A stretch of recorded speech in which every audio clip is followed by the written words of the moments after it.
formazione e la scuola è un passaggio di svolta per il nostro sviluppo, non per la formazione dei nostri ragazzi, per lo sviluppo in Sardegna.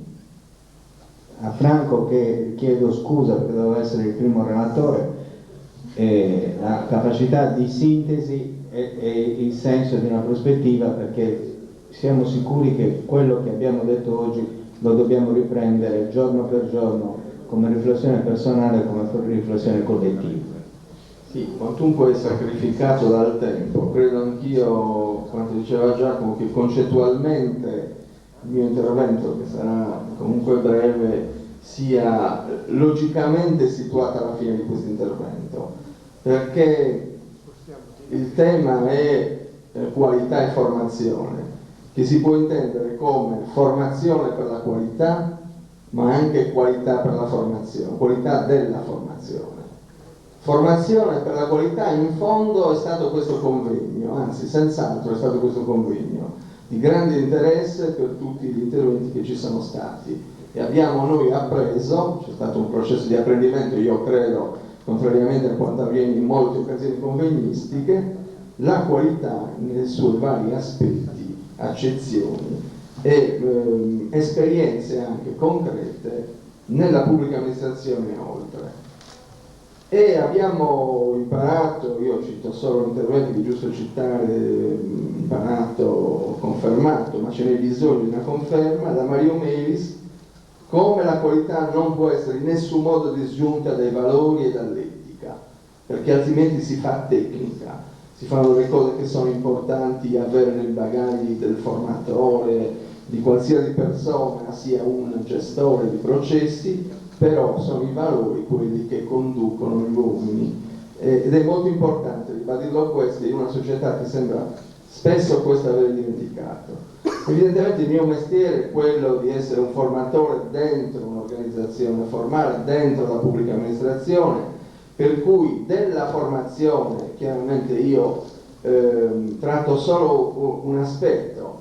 Oggi abbiamo necessità di forte integrazione fra tutte le agenzie di formazione, fra tutti coloro che fanno formazione, perché la formazione è importantissima ed è il motore vero di sviluppo di questa società della conoscenza. L'integrazione quindi della formazione che si fa nelle università, nella formazione soprattutto che si fa nella scuola, che viene definita meglio istruzione, nella formazione professionale, nella formazione aziendale, ed è questo di cui io mi occupo, ma nella formazione continua come processo che deve durare tutta la vita, quindi non solo nella vita che chiaramente era definibile come vita produttiva legata al lavoro, perché di questo c'è necessità in questa società, è questo che richiede la società. Ma per quanto riguarda la formazione aziendale e in particolare nella pubblica amministrazione, occorre dire che bisogna fare, questo è il tema, formazione di qualità. Per fare formazione di qualità, qui vado proprio molto telegraficamente, però mi fa piacere che vi siano qui operatori della formazione a tutti i livelli, ma pubblici amministrazioni, pubblici amministratori, è necessario che vi sia convinzione dell'importanza della formazione per, diciamo, per organizzare la vita sociale delle pubbliche amministrazioni. Sappiamo oggi, e dobbiamo dirlo, dobbiamo riconoscerlo, che il mondo è organizzato prevalentemente, quasi tutto, in organizzazioni, e che le organizzazioni sono purtroppo una fonte di disagio. Si è parlato qui, ne ha fatto il relatore iniziale, il mobbing, il fatto che nelle organizzazioni non vengono riconosciute le potenzialità delle persone, che le organizzazioni quindi a volte distruggono personalità, siano emarginazione. E beh, questo dobbiamo riconoscerlo, e la formazione intesa positivamente nelle organizzazioni può essere effettivamente uno strumento per una riqualificazione della formazione in un rapporto interno-esterno, clima organizzativo interno, ma non autoreferenzialità, soprattutto in pubbliche amministrazioni, esterno, cioè interpretazione, capacità di rendere la mission dell'organizzazione, la missione dell'organizzazione, gli obiettivi dell'organizzazione concretamente attuabili che per quanto riguarda la pubblica amministrazione sono obiettivi che vedono il cittadino interessato e quindi l'organizzazione deve muoversi per realizzare concretamente gli obiettivi per il cittadino, le strade, la salute, le scuole e così via dicendo. Misurando la realizzazione di questi obiettivi, c'è una relazione tra il clima dell'organizzazione e la capacità dell'organizzazione di essere efficiente, efficace, di fornire servizi di qualità. Ora, da questo punto di vista, data l'importanza di questa formazione che possiamo definire aziendale, perché si termine riduttivo, ma nelle pubbliche amministrazioni, perché di questo molto si è parlato, è molto importante che gli amministratori assumano questa questione centrale dentro le organizzazioni, nel loro essere anche gestori di processi dentro le organizzazioni. E che è importante la formazione sia un solo, diciamo, presidente dei generali, non una funzione quindi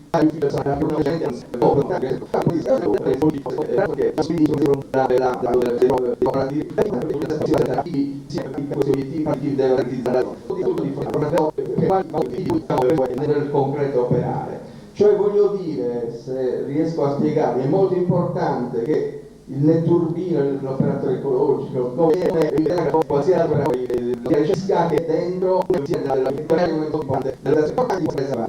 però mentralmente uno magari si può magari si positivo della società, eppure dovrebbe essere facile. Il pubblico dipendente riesce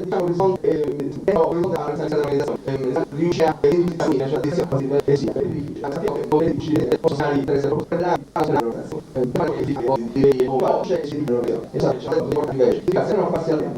nell'organizzazione, almeno parzialmente, tra tutto un processo di la motivazione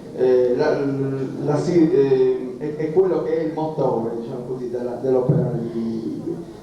Allora, andando rapidamente, non esiste molta convinzione purtroppo, un teorico della formazione, ma l'ho detto anche in altri campi, diceva la formazione ha vinto ma non ha convinto. La formazione dispone di notevoli diciamo, risorse oggi. Per esempio nella pubblica amministrazione l'1% della massa salariale deve essere destinata alla formazione dei dipendenti e sono molti denari.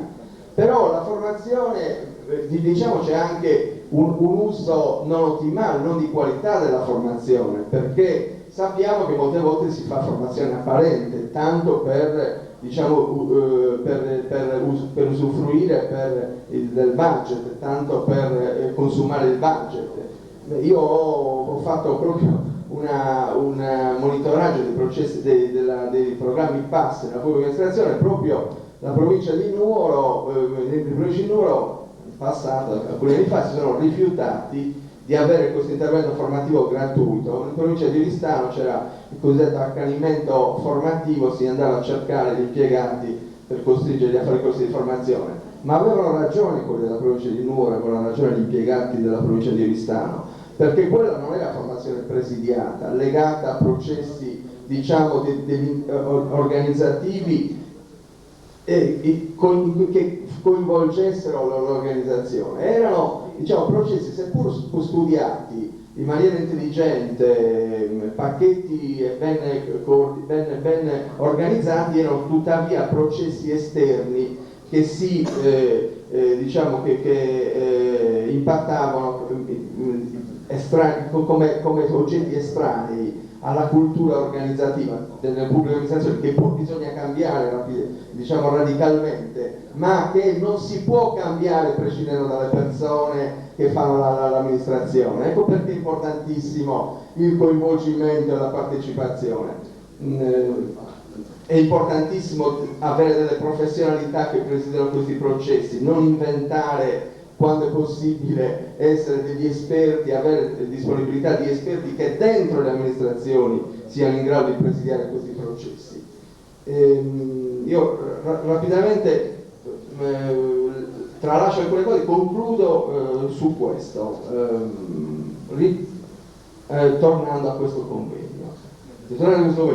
Con un plauso che non è piaggeria, chiaramente verso l'organizzazione che lo che lo ha pensato, lo ha portato avanti, lo ha realizzato, ma anche con quelle critiche che io condivido, cioè che però auspicano nuove iniziative e quindi sono critiche molto per andare avanti, che è un fatto nuovo, importantissimo, che un'organizzazione sindacale, tra l'altro piccola, adesso non si arrabbino i dirigenti di questa organizzazione, però un'organizzazione sindacale che si definisce come sindacato etnico, assuma un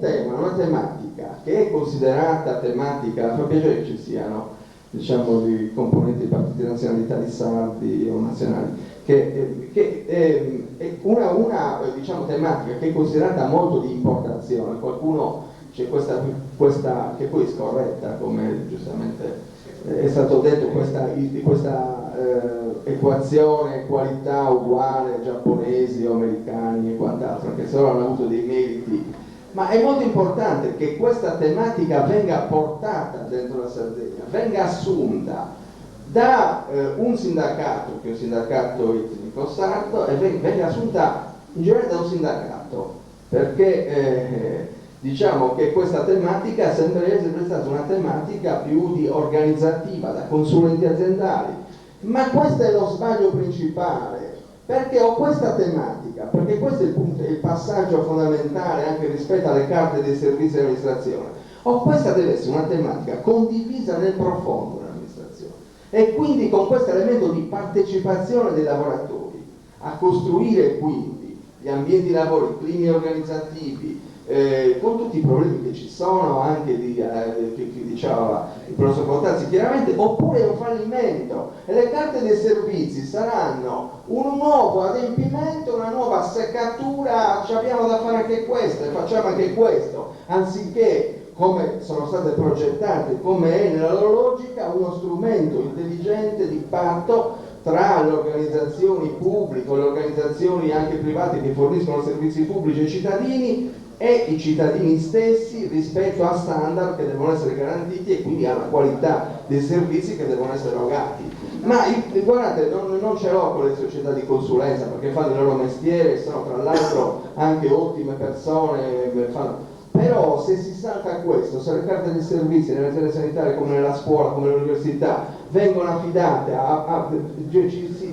come non è nell'esperienza che è stata detta qui della relatrice delle cose, penso sia invece portata molto bene, ma se questi strumenti sono strumenti, diciamo che non coinvolgono e che non diventano strumenti vivi nelle organizzazioni, questi sono nuovi adempimenti destinati a fallire. È molto importante questo, è molto importante raggiungere un clima positivo nelle organizzazioni, che la qualità nelle organizzazioni a volte la si misura sì con strumenti che sono quelli che ci dicono, ci hanno illustrato, ma probabilmente la si misura anche entrando in un'organizzazione dove è possibile che le transazioni avvengano con una stretta di mano, dove non c'è un costo di transazione pauroso dovuto a una burocratizzazione. Guardate, la scuola, concludo su questo per il mio approccio, bisogna liberare gli insegnanti, la scuola italiana dalla burocrazia. Moltissime delle cose che fanno le pubbliche amministrazioni italiane dalla scuola sono cose inutili, sono cose che potrebbero essere non fatte liberando energie per gli obiettivi che la scuola, da una parte le amministrazioni si danno, che sono l'apprendimento dei ragazzi, che sono la salute dei cittadini, e che tutto deve essere riportato al fatto che sia strumentale a questi obiettivi, altrimenti non servono, e bisogna proprio attuare un processo di deburocratizzazione della scuola o di tutte le pubbliche amministrazioni per arrivare proprio agli obiettivi che queste amministrazioni devono perseguire, che sono appunto pro gente, per i cittadini, per come è stato meglio detto da altri prima di me. Grazie. Mi sembra che nel ringraziare l'ultimo relatore abbiamo raggiunto lo scopo. Io termino con due frasi che sono una domanda che è stata rivolta in forma scritta e che io mi assumo come presidenza perché non c'è più l'interlocutore, però mi sembra significativo farla. E non dico chi l'ha fatta perché si capisce, perché è come se la facessimo anche noi come organizzazione sindacale etnica. Dice la domanda: se la qualità è strumentale e poi qualità? Se la qualità dei McDonald's serve per vendere prodotti di scarsa qualità, è qualità? Se l'università, la scuola in Sardegna riuscissero ad essere di qualità, il fatto che siano strumentali alla distruzione di una cultura per imporne un'altra è qualità? Risponde l'interlocutore che è assente: no. La qualità del servizio, rispetto dei tempi, puntualità, rispetto della programmazione, rende la vita di qualità? È compatibile con la qualità di vita sarda e mediterranea? Risponde il relatore assente: dipende. Dipende, perché la qualità del servizio da solo non serve, i prodotti sono di qualità certificata, quindi è necessaria una standardizzazione. Il disservizio va sempre ridotto. Se il disservizio è eccessivo, l'organizzazione non serve. Allora, io vi ringrazio in modo particolare, ringrazio non solo chi è intervenuto, ma chi ci ha dato uno spunto per crescere. Sapete perché è importante quello che ha detto il relatore in finale, che non bisogna delegare anche agli specialisti la formazione? Sentite cosa scrivono gli specialisti che hanno invaso una società molto importante come Poste Italiane. Nelle loro dispense scrivono: dispensa teoria e pratica del marketing, distinzione tra cultura e subcultura. La subcultura si intende appartenenza a gruppi etnici, razziali, religiosi o l'area geografica di provenienza. Io, mandando una lettera, la mia organizzazione sindacale, al presidente delle Poste Italiane, ha scritto: vergogna, cancellate subito questa assurdità. È come dire che noi sardi apparteniamo all'area della subcultura. Questi concetti li affermavano coloro che poi hanno perseguito i progetti di colonizzazione in tutto il mondo. Sarebbe bene che qualcuno del servizio formazione andasse a rileggersi i Tristi Tropici 1955 di Levi Strauss. Cioè, molti di questi che si spacciano per moderni sono il veicolo talvolta non di una formazione, ma di una distruzione. Allora la formazione deve essere in capo a chi dirige l'azienda, deve andare anche lui a seguire i corsi e deve correggere il tiro, perché se non servono a fare un passo in avanti di civiltà, questa non è formazione. Ecco cosa noi intendiamo per qualità. Noi facciamo uno sforzo anche di coniugare insieme qualità e identità senza valori. I nostri valori sono questi e sono l'apertura al mondo. Noi siamo più europeisti degli europeisti, più mondiali dei mondiali. I sardi non hanno mai avuto problemi di chiusura in questo senso. Anche la civiltà nuragica era una civiltà che non chiusa nei nuraghi, ma aperta al mondo. Nessuno ci può insegnare o venire a dire che siamo un popolo chiuso. Certo, dobbiamo imparare a sorridere, ma i nostri silenzi, il nostro non dire, molte volte fa parte della nostra qualità, perché abbiamo fatto più rivoluzione con i nostri silenzi che con i molti discorsi. Grazie.